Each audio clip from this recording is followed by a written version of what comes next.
चैत्र के महीने में हमें क्या करना चाहिए, क्या बिल्कुल भी नहीं करना चाहिए।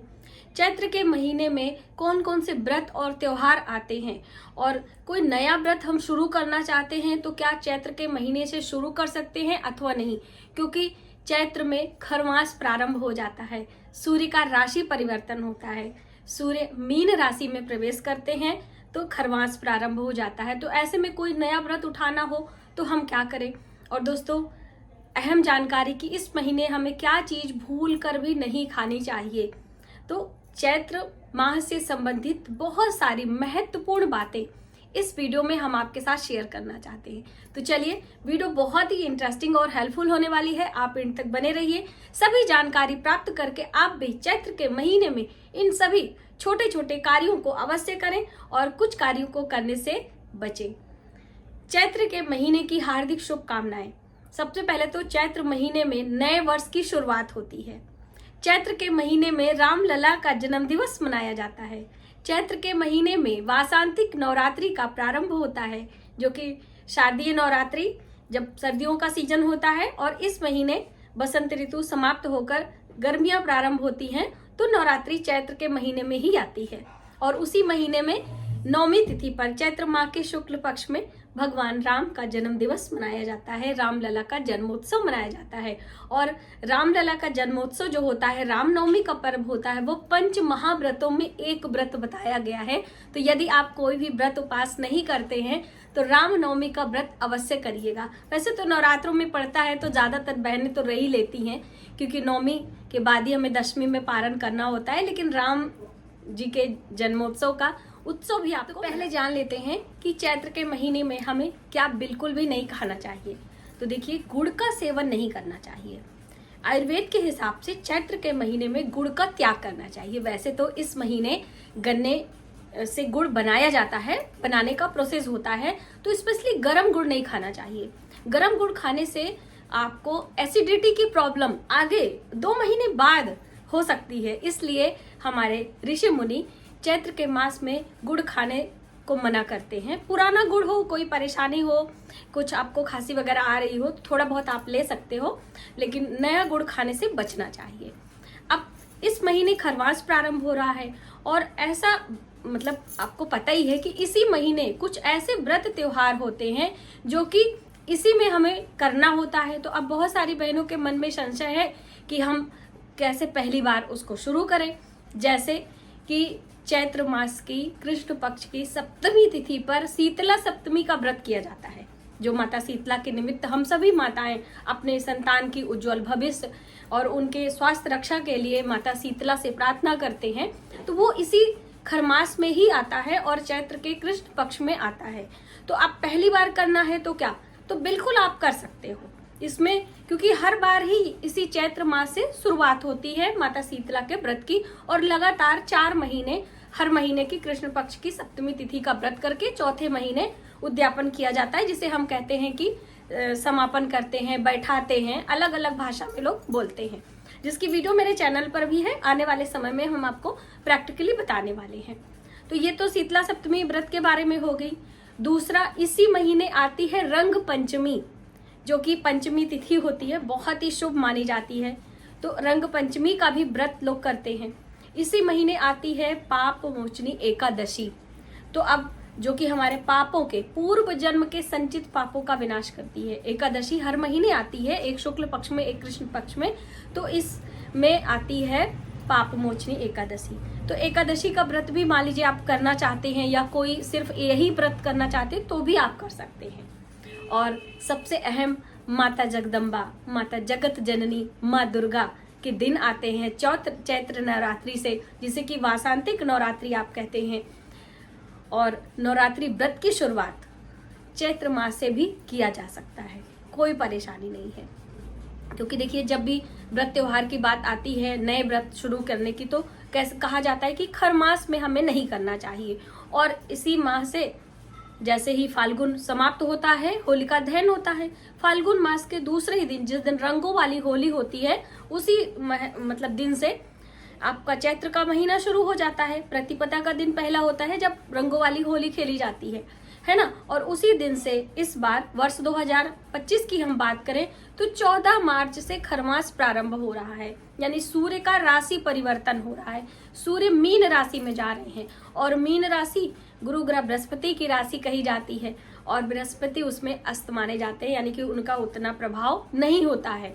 तो इसी वजह से इस महीने शुभ कार्य वर्जित बताए गए हैं। जितने भी शादी ब्याह, सगाई, मुंडन संस्कार, उपनयन संस्कार, या हम बच्चों का कंछेदन कराते हैं, बहुत सारे लोगों के यहाँ परंपरा है, तो इन सब कार्यों को करने से बचना चाहिए। ठीक है, जब 1 महीने बाद ही रहेगा, 1 महीने बाद फिर राशि परिवर्तन होगा। हर महीने सूर्य का राशि परिवर्तन होता है, तो जब अगले महीने यानी 1 महीने बाद सूर्य का फिर से राशि परिवर्तन होगा, तब से आप अपने घर में ये सारे कार्य कर सकते हैं। दूसरा अहम कि इस महीने में, चैत्र के महीने में, नवविवाहिता जो अभी नई नई जिनकी शादी हुई है, वो ज्यादातर लड़कियां मायके जाती हैं, क्योंकि होली का पहला त्योहार ससुराल में नहीं मनाते हैं, तो अपने मायके में रहती हैं, तो आने का शुभ योग भी नहीं बनता है, यानी कि बहुओं का गृह प्रवेश भी नहीं होता है इस चैत्र के महीने में खरवास के चलते। अब कोई विषम स्थिति आ जाए तो आप घंटे 2 घंटे के लिए आ सकते हो, लेकिन मान्यताओं के अनुसार नहीं आना चाहिए। जब खरवास समाप्त हो जाएगा फिर आप आ सकते हो।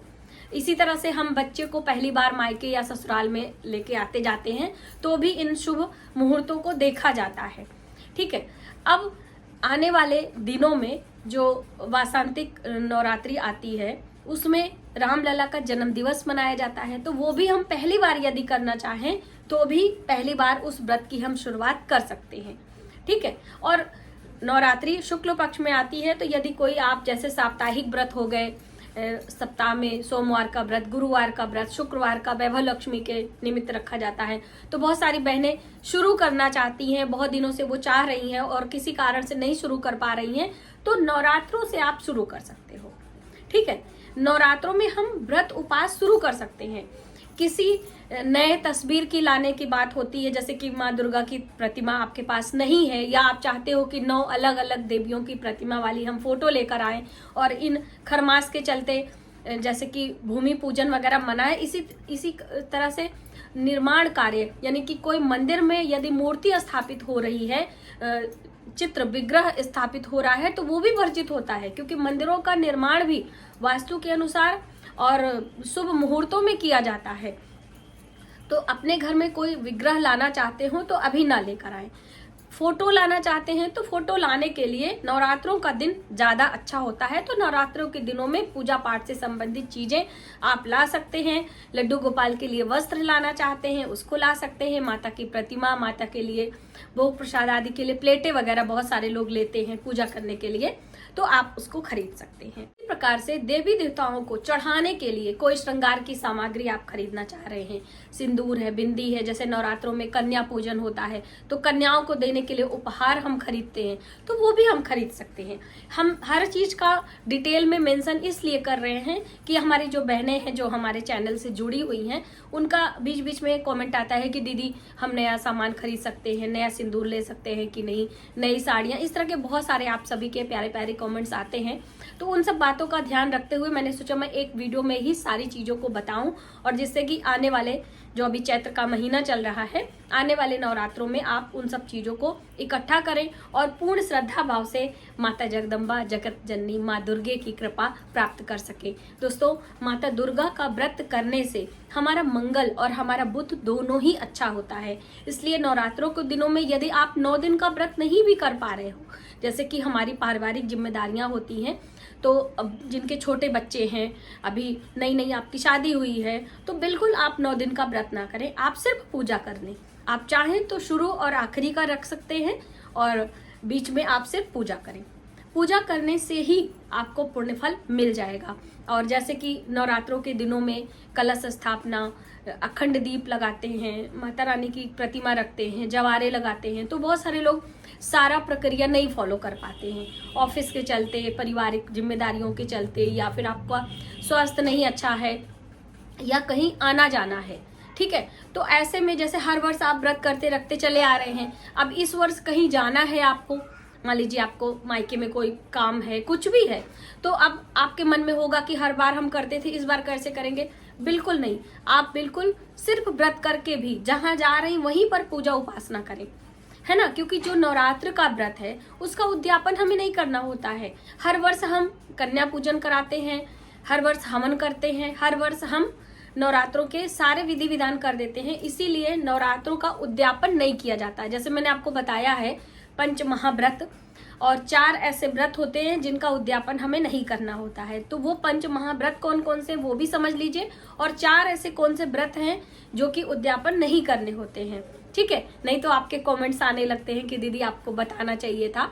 तो पंच महाव्रतों में सबसे बड़ा व्रत तो होता है आपका महाशिवरात्रि, कृष्ण जन्माष्टमी, रामलला का जन्म दिवस जो राम नवमी आता है, और अगला व्रत आता है आपका सूर्य सप्तमी का व्रत होता है, ये भी व्रतों में आता है, और एकादशी का व्रत होता है।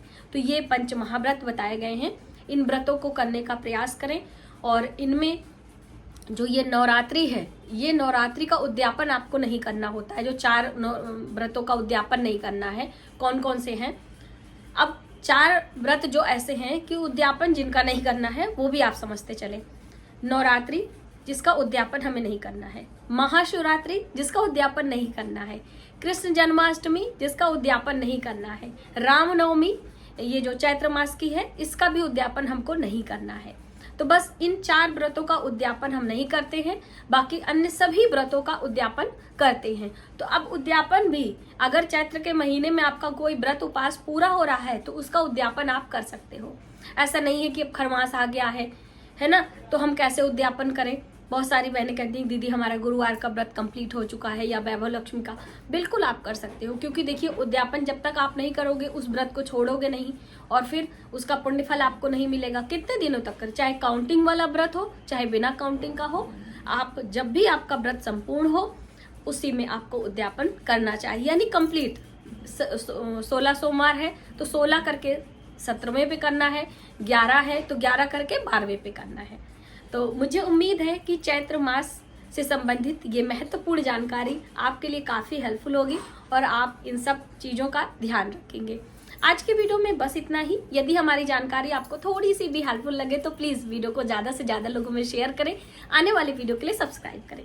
मिलते हैं एक नई जानकारी के साथ नए वीडियो में, तब तक आप अपने परिवार का ख्याल रखें। जय माता दी।